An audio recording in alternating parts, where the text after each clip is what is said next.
ഈസ്റ്ററിനോടനുബന്ധിച്ച് അരമനകളിലേക്കും ക്രൈസ്തവ ഭവനങ്ങളിലേക്കും നടത്തി വന്നിരുന്ന സ്നേഹയാത്രയ്ക്ക് പകരം ക്രൈസ്തവ ദേവാലയങ്ങൾ ബി.ജെ.പി. നേതാക്കൾ സന്ദർശിക്കുകയാണ്. ബി.ജെ.പി. സംസ്ഥാന അധ്യക്ഷൻ രാജീവ് ചന്ദ്രശേഖർ തിരുവനന്തപുരം പാളയം ലൂർദ് ഫെറോന പള്ളിയിൽ എത്തി കർദിനാൾ മാർ ആലഞ്ചേരിയെ സന്ദർശിച്ചു.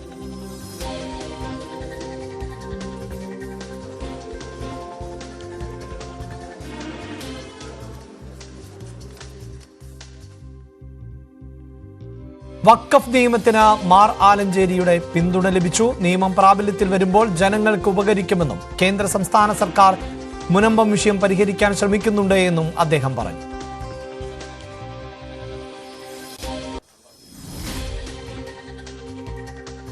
മുനമ്പം വിഷയം രാഷ്ട്രീയമായിട്ട് ഒത്തിരിയേറെ ചർച്ച ചെയ്യപ്പെടുന്നുണ്ട്. ഈ അടുത്ത കാലത്ത് അതിനെ പരിഹാരങ്ങൾ ഉണ്ടാക്കാൻ വേണ്ടി സംസ്ഥാന സർക്കാരും കേന്ദ്ര സർക്കാരും ഒക്കെ ഇടപെടുന്നതായിട്ട് നിങ്ങൾക്കറിയാം. നമുക്ക് പ്രായോഗികമായിട്ട് എന്ത് ചെയ്യാൻ പറ്റുമെന്ന് അവരെ ആലോചിച്ചുകൊണ്ടിരിക്കുകയാണ്. ചില പദ്ധതികളൊക്കെ മുന്നോട്ട് വെച്ചിട്ടുണ്ട്. കോടതികളും സഹായിക്കാനായിട്ട് വന്നിട്ടുണ്ട്. നിയമത്തിന്റെ പ്രായോഗികമായ വശങ്ങളെല്ലാം പ്രാവർത്തികമാക്കുമ്പോൾ ജനങ്ങൾക്ക് അത് ഉപകരിക്കുമെന്നുള്ളതാണ് രണ്ട് സർക്കാരുകളും പറയുന്ന ഒരു കാര്യം. മുനമ്പം ഭൂമി പ്രശ്നം പരിഹരിക്കുന്നത് ആരെന്ന് കാത്തിരുന്ന് കാണാമെന്നായിരുന്നു രാജീവ് ചന്ദ്രശേഖരന്റെ പ്രതികരണം. വഖഫ് നിയമം നടപ്പിലാക്കുമ്പോൾ മുനമ്പത്തെ പ്രശ്നത്തിന് പരിഹാരമുണ്ടാകുമെന്നാണ് തന്റെ വിശ്വാസം. കിരൺ റിജിജു പറഞ്ഞത് സദുദ്ദേശത്തോടെയാണ് കാണുന്നത് എന്നും അദ്ദേഹം പ്രതികരിച്ചു. സ്നേഹയാത്ര എന്ന് പറയുമ്പോൾ അതൊരു മെയിൻ സ്ട്രീം ആയിട്ട് ഇപ്പോൾ ആയി. അപ്പോൾ അതിന്റെ ഒരു ആവശ്യമില്ല. ഞങ്ങൾക്ക് ഈസ്റ്ററും ക്രിസ്മസും ദിവാളിയും ഓണവും വിഷുവും എല്ലാം ഒരേ സമാനം ഒരു ബി.ജെ.പി. പ്രവർത്തകർക്ക് ജനങ്ങളുടെ ഒപ്പം ആഘോഷിക്കുന്ന ഇതെല്ലാം അവസരങ്ങളാണ്. അപ്പൊ അങ്ങനെ ഒരു സെപ്പറേറ്റ് ആയിട്ട് യാത്രയുടെ ആവശ്യമില്ല എന്നാണ് ഞാൻ കണക്കാക്കുന്നത്. ക്രിസ്ത്യൻ കമ്മ്യൂണിറ്റി ആണോ ഹിന്ദു കമ്മ്യൂണിറ്റി ആണോ എല്ലാവരും വീട്ടിൽ പോയിട്ട് അവര് ആശംസകൾ ഞങ്ങൾ പറയുന്നു. കേന്ദ്രമന്ത്രി സുരേഷ് ഗോപി തൃശൂർ പുത്തൻപള്ളിയിലും ഒല്ലൂർ മേരിമാതാ പള്ളിയിലും സന്ദർശനം നടത്തി. വിവിധ ക്രൈസ്തവ ദേവാലയങ്ങൾ സന്ദർശിക്കാൻ ജില്ലാ അധ്യക്ഷന്മാർക്ക് ബി.ജെ.പി. നേതൃത്വം നിർദ്ദേശം നൽകിയിരുന്നു. വി വിനോദാണ് വാർത്തയുടെ വിശദാംശങ്ങളുമായി ചേരുന്നത്. വിനോദ്, നേരത്തെ തന്നെ ക്രൈസ്തവ ഭവനങ്ങളിൽ അടക്കം സന്ദർശനം നടത്തുന്ന രീതി ബി.ജെ.പി. ആരംഭിച്ചിരുന്നു. ഇപ്പോഴതിൽ ചെറിയ മാറ്റങ്ങളുണ്ട്. പക്ഷേ കൃത്യമായി ക്രൈസ്തവ വിശ്വാസികളെ ഒപ്പം നിർത്തുക എന്ന ലക്ഷ്യത്തോടു കൂടി തന്നെയുള്ള പ്രവർത്തനങ്ങളാണ് മുന്നോട്ട് പോകുന്നത്. ആരൊക്കെ ഏതൊക്കെ കേന്ദ്രങ്ങളിലാണ് പ്രധാനമായും സന്ദർശനം നടത്തിയത്? അഭിലാഷ്, വളരെ രാഷ്ട്രീയ പ്രാധാന്യമുള്ള ഒരു സന്ദർശനം തന്നെയാണ് ബി.ജെ.പി. നേതാക്കളുടെ ഭാഗത്തു നിന്നുള്ളത്. പ്രത്യേകിച്ച് തിരുവനന്തപുരത്ത് രാജീവ് ചന്ദ്രശേഖർ കർദിനാൾ ആലഞ്ചേരിയുമായി നടത്തിയ കൂടിക്കാഴ്ച നമുക്കറിയാം.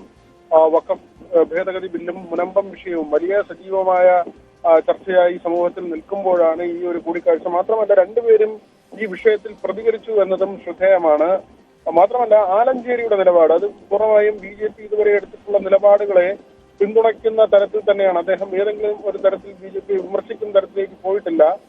കിരൺ റിജിജുവിന്റെ പ്രസ്താവന അത് ഉണ്ടാക്കിയ ആശയക്കുഴപ്പം അത് അന്തരീക്ഷത്തിൽ നിൽക്കുമ്പോഴും ആലഞ്ചേരിയെ പോലെ ഒരു പ്രധാനപ്പെട്ട വൈദികൻ അദ്ദേഹം എടുക്കുന്ന നിലപാട് ശ്രദ്ധേയമാണ്. ക്രൈസ്തവ മേഖലയുമായി വളരെയധികം അടുക്കുന്നതിന് വേണ്ടി ബി.ജെ.പിയുടെ ശ്രമം കഴിഞ്ഞ കുറെ വർഷങ്ങളായി നടക്കുന്നുണ്ട്. അതിന്റെ ഒരു ഭാഗമായി തന്നെയാണ് ഈ കൂടിക്കാഴ്ചയെ കാണേണ്ടത്. ആലഞ്ചേരി പറയുന്നത് ഇപ്പോൾ കോടതിയുടെ പരിഗണനയിലാണ്. ഈ വിഷയത്തിൽ ഒരു തീർപ്പുണ്ടാകുന്നതോടുകൂടി മുനമ്പത്തെ ജനതയ്ക്ക് അനുകൂലമായ ഒരു സാഹചര്യം ഉണ്ടാകും. പക്ഷേ അവിടെയും അദ്ദേഹത്തിന്റെ ഒരു നിലപാടിൽ കൂടുതൽ ശ്രദ്ധ നൽകേണ്ട ഒരു കാര്യം, ഇടത് സർക്കാർ ഭരിക്കുന്ന സംസ്ഥാന സർക്കാർ, ഇടത് കേന്ദ്രങ്ങൾ അല്ലെങ്കിൽ അവരും അതിനുവേണ്ടി തന്നെയാണ് ശ്രമിക്കുന്നത്. കേന്ദ്ര സർക്കാരും സംസ്ഥാന സർക്കാരും മുനമ്പത്തെ ജനങ്ങൾക്ക് വേണ്ടി പ്രവർത്തിക്കുന്നു എന്ന കാര്യം കൂടി അദ്ദേഹം പറഞ്ഞു വെക്കുന്നുണ്ട്. രണ്ട് സർക്കാരുകളെയും പിന്തുണയ്ക്കുന്ന ഒരു നിലപാടുണ്ട്. രാജീവ് ചന്ദ്രശേഖർ ആകട്ടെ ഈ ഇടത് വലത് മുന്നണികൾ അവരുടെ ഒരു വ്യാഖ്യാനം അതിന് പിറകെ മാധ്യമങ്ങൾ പോകേണ്ടതില്ല.